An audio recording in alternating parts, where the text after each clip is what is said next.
Guidelines on the grant of the one-time service recognition incentive to the government employees for fiscal year 2020. Department of Budget and Management. Bongcudin Hall General Salono Street, San Miguel, Manila. Budget Circular, number 2026, December 22, 2020.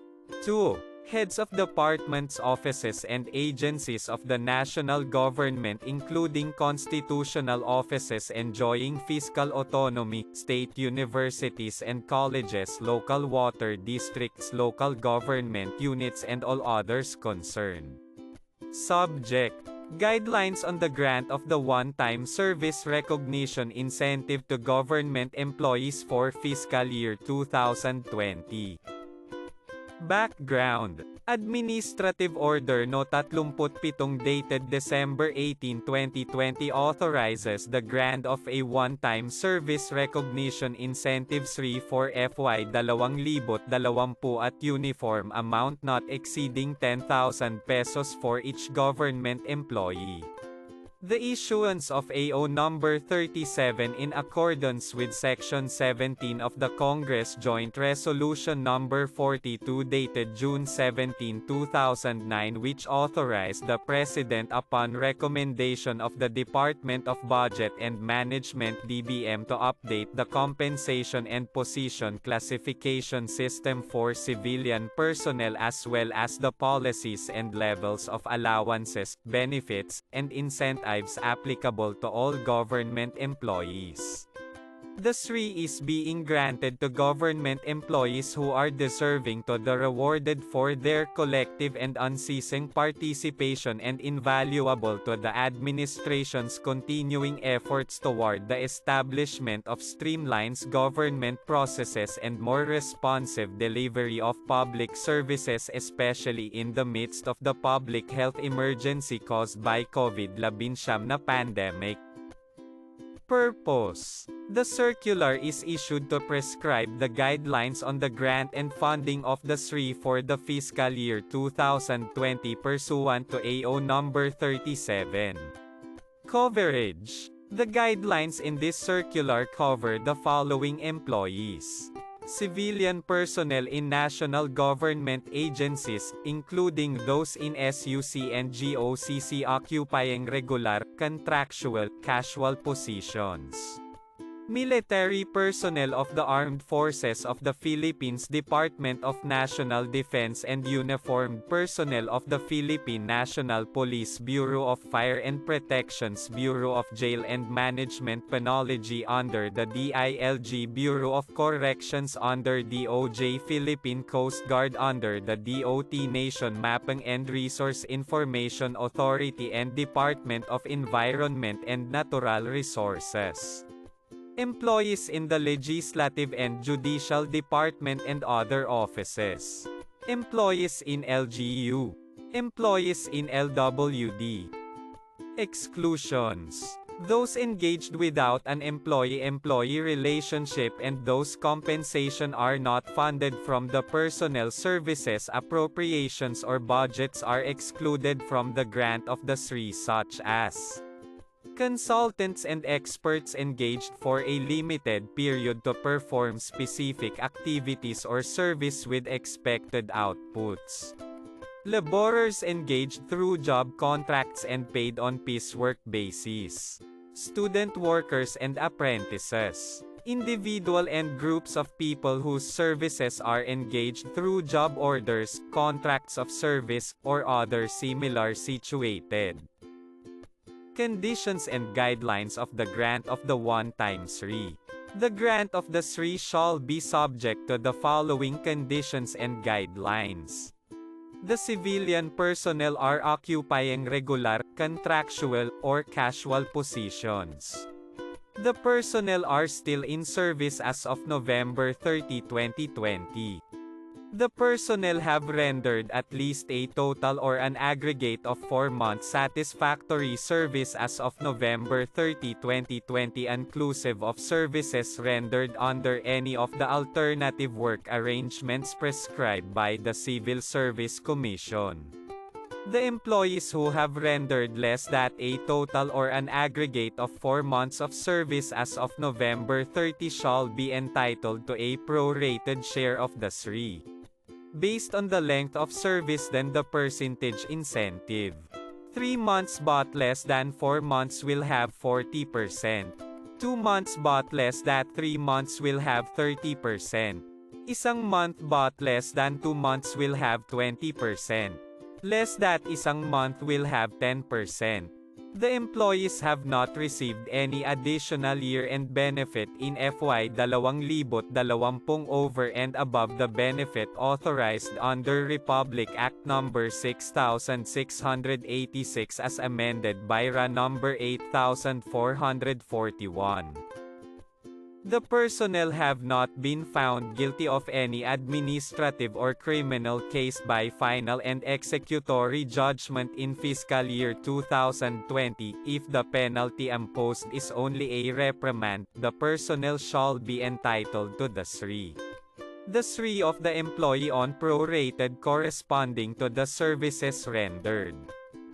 If employed on part-time basis with 2 or more agencies, an employee shall be entitled to the proportionate amounts corresponding to the services in each agency, provided that the total SRI shall not exceed the authorized amount. The SRI of an employee who transferred from one agency to another shall be granted by the new agency. The SRI of the employee on detail to another government agency shall be granted by the parent agency. A compulsory retiree on extension as of November 30, 2020 may be granted the SRI subject to the pertinent conditions and guidelines under this circular. Funding source of the SRI for employees in the Executive Department. For nga including SUC and the military and uniformed personnel, the amount required shall be charged against the available released PS allotments of the respective agencies under the Fiscal Year 2020 General Appropriations Act GAA. In case of deficiency, the amount required may be charged against their respective maintenance and other operating expenses allotment, subject to the rules on modification of allotment under Section 70 of the General Provision under the FY 2020 GA and other pertinent budgeting, accounting, and auditing rules and regulations. For GOCC, the amount required shall be charged against their respective approved corporate operating budgets for fiscal year 2020 only. Should the identified funding source prove insufficient to cover the full amount of SRI, a lower but uniform amount may be granted for all qualified personnel in the nga or GOCC concerned. SRI for employees in the legislative and judicial departments and other offices vested with fiscal authority.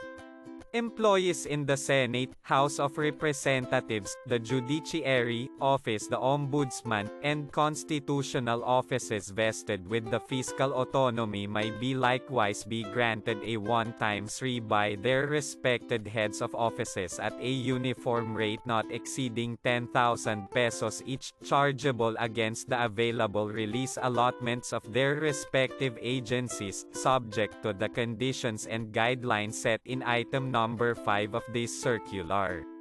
Should the identified funding source prove insufficient to cover the full amount of the SRI, a lower but uniform may be granted for all qualified personnel in the agency concerned. SRI for employees in LGU. The grant of the one-time SRI to employees in LGU, including those in the barangays, shall be determined by their respective sanggunian depending on the local government unit's financial capability, at a uniform rate not exceeding 10,000 each, subject to following conditions. The three shall be charged against their respective local government funds, subject to the PS limitation in LGU budget pursuant to Sections 325 letter A and 331 letter B of Republic Act No. 7160 or the Local Government Code of 1991. The guidelines on the grant of the SRI under the item 5.0 of this circular shall be adhered to and the guidelines on the grant of. In determining the amount of the SRI, the Sanggunian shall exercise prudence and judicious use of government funds, ensuring that the expenditure is reasonable and will not, in any way, adversely affect the delivery of services to the public. Should the identified funding source prove insufficient to cover the full amount of the SRI, a lower but uniform amount may be granted for all qualified personnel in the LGU concerned. SRI for employees in LWD. LWD may also grant the SRI to their employees at a uniform rate to be determined by their boards of directors (BOD), which shall not exceed 10,000 each, chargeable against their respective BOD-approved FY 2020 COB only, subject to the conditions and guidelines set in Item 5.0 of this circular. Should the identified funding source prove insufficient to cover the full amount of the SRI, a lower but uniform may be granted for all qualified personnel in the agency concerned. SRI for employees in agencies exempted from the coverage of RA number 6758, as amended. Nga GOCC exempted from the coverage of Republic Act No. 6758 as amended, may also grant the SRI to their employees at a uniform rate to be determined by their governing boards or agency heads, which shall not exceed 10,000 person each, chargeable against the nga respective available funds and the GOCC fiscal year 2020 COB only, subject to the conditions and guidelines set in Item 5.0 of this circular. Should the identified funding source prove insufficient to cover the full amount of the SRI, a lower but uniform amount may be granted for all qualified personnel in the agency concerned. Payment of SRI. The payment to all qualified government employees shall not be earlier than December 21, 2020. Responsibilities of agencies. Agencies shall be responsible for the proper implementation of the provisions of this circular. The responsible officers shall be held liable for any payment not in accordance with provisions hereof without prejudice to the refund by the employees concerned of any excess of unauthorized payments. Resolution of cases. Cases not covered in the provision of this circular shall be referred to the DBM for resolution. Effectivity. This circular shall take effect immediately.